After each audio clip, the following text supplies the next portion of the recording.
ಗದಗದ ಶ್ರೀ ವೀರೇಶ್ವರ ಪುಣ್ಯಾಶ್ರಮದಲ್ಲಿ ಈಗ ಭಾರಿ ಗೊಂದಲದ ವಾತಾವರಣ ನಿರ್ಮಾಣವಾಗಿದೆ.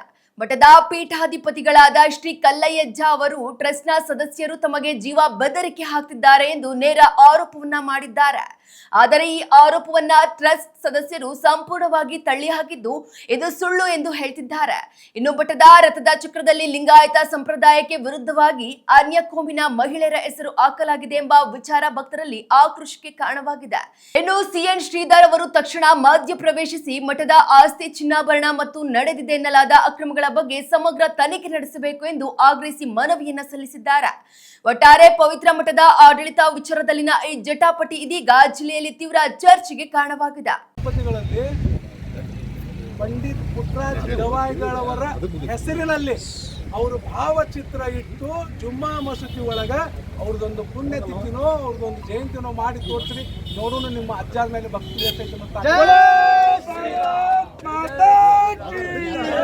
ನಮ್ಮ ಮಠದ ಪೂಜರು ತಪ್ಪಾರ.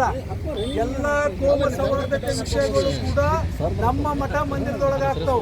ನಮ್ಮ ಮಠ ಮಂದಿರ ಹಿಂದೆ ನಮ್ಮ ಹಿರಿಯರು ತಪ್ಪು ಮಾಡ್ಯಾರ. ಅವರೆಲ್ಲ ಲೋಫರ್ಸ ನಮ್ಮ ಹಿರಿಯರು. ಅದು ನಮ್ಮಪ್ಪ ಇರ್ಬೋದು, ನಮ್ಮ ಅಜ್ಜ ಇರ್ಬೋದು, ಅವನರು ಇರ್ಬೋದು.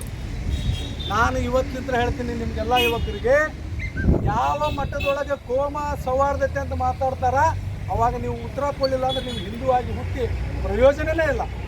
ಯಾಕೆ ಪ್ರಯೋಜನ ಇಲ್ಲ ಅಂದರೆ ಮಸೂದಿ ಒಳಗೆ ಮಾತಾಡೋಣ ಇದೇ ಯಾವ ಸ್ವಾಮಿ ಹೇಳ್ತಾರಲ್ಲ, ಈ ಸ್ವಾಮಿ ಕರ್ಕೊಂಡು ಈ ಕೋಮ ಸೌಹಾರ್ದತೆ ಬಗ್ಗೆ ಮಾತಾಡೋಣ ನಮಾಜ್ ಮಾಡಿ ನಡೆಯೋಕ್ಕಿಂತ 10 ನಿಮಿಷ ಮುಂಚೆಗೆ ಸಾಧ್ಯ ಇಲ್ರಿ ಸ್ವಾಮಿ.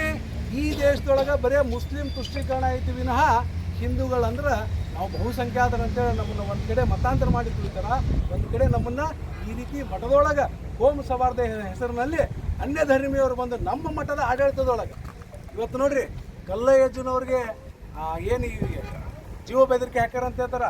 ಅವ್ರು ಯಾರೂ ಕೂಡ ಏನೋ ಕೂಲಿ ನಾಲಿ ಮಾಡೋರಲ್ಲ, ನೂರಾರು ಮಂದಿ ಕೆಲಸ ಕೊಡೋರು, ಕೋಟ್ಯಾಧೀಶರವರೆಲ್ಲ.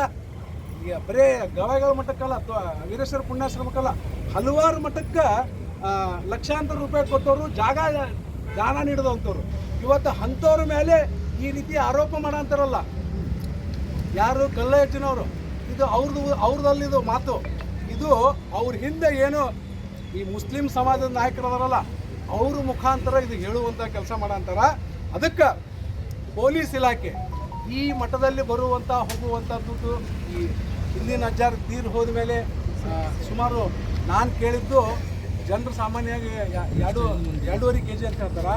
ಆದರೆ ಮಠದೊಳಗಿದ್ದ ಕೆಲವೊಂದಿಷ್ಟು ಭಕ್ತರು ಹೇಳ್ತಾರೆ 6 kgಗೂ ಅದಕ್ಕೆ ಬಂಗಾರ ಐತೆ ಅಂತ ಹೇಳ್ಯಾರ. ಆ 6 kg ಅದಕ್ಕೆ ಬಂಗಾರಕ್ಕೆ ಪೊಲೀಸ್ ಇಲಾಖೆಯವರು ತಮ್ಮದು ಕೂಡ ಬರೀ ನೀವು ಪೊಲೀಸ್ ಇಲಾಖೆ ಇರೋದು ಪೊಲೀಸರು ಅಷ್ಟೇ ಅಲ್ಲ, ನಿಮ್ಮದು ಕೂಡ ಈ ಸಮಾಜದ ಕಾಳಜಿ ಐತಿ. ಇದೇ ವಿಷಯವಾಗಿರೋ ಮಠದೊಳಗೆ ಸಾಕಷ್ಟು ಜನರನ್ನು ಹೊರಗೆ ಹಾಕ್ಯಾರ. ಅದನ್ನು ತನಿಖೆ ಮಾಡಿ ಆ ಬಂಗಾರವನ್ನು ನಾವು ಪುಟ್ಟಯ್ಯಜ್ಜನವ್ರಿಗೆ ಸ್ವರ್ಣ ತುಲಾಭಾರ ಆಗ್ಬೇಕಂತೇಳಿ ಮಾಡಿದ್ದದು. ಆದರೆ ಇವತ್ತು ಅವ್ರು ನಮ್ಮ ಜೊತೆ ಇಲ್ಲ. ಆದರೆ ಸ್ವರ್ಣ ಕಿರೀಟನ ಮಾಡಿ ನಾವು ಅವ್ರ ತಲೆ ಮೇಲೆ ಹಾಕ್ಬೇಕು ಅಂದ್ಕೊಂಡಿವಿ. ಇದು ಭಕ್ತರು ಒತ್ತಾಯ ಸಹಿತ. ಅದಕ್ಕೆ ಪೊಲೀಸ್ ಇಲಾಖೆ ಇರ್ಬೋದು, ಜಿಲ್ಲಾಡಳಿತ ಇರ್ಬೋದು ಮತ್ತು ಮಾಧ್ಯಮದ ಮಿತ್ರರಲ್ಲೂ ನಾವು ವಿನಂತಿ ಮಾಡ್ಕೊಳ್ತೀನಿ, ತಾವು ಕೂಡ ಇದನ್ನು ಹೆಚ್ಚು ಪ್ರಚಾರ ಕೊಟ್ಟು ಸಮಾಜದಲ್ಲಿ ಈ ಹಿಂದೂ ಮುಸ್ಲಿಂ ಏಕ ಹೇ ಅಂತ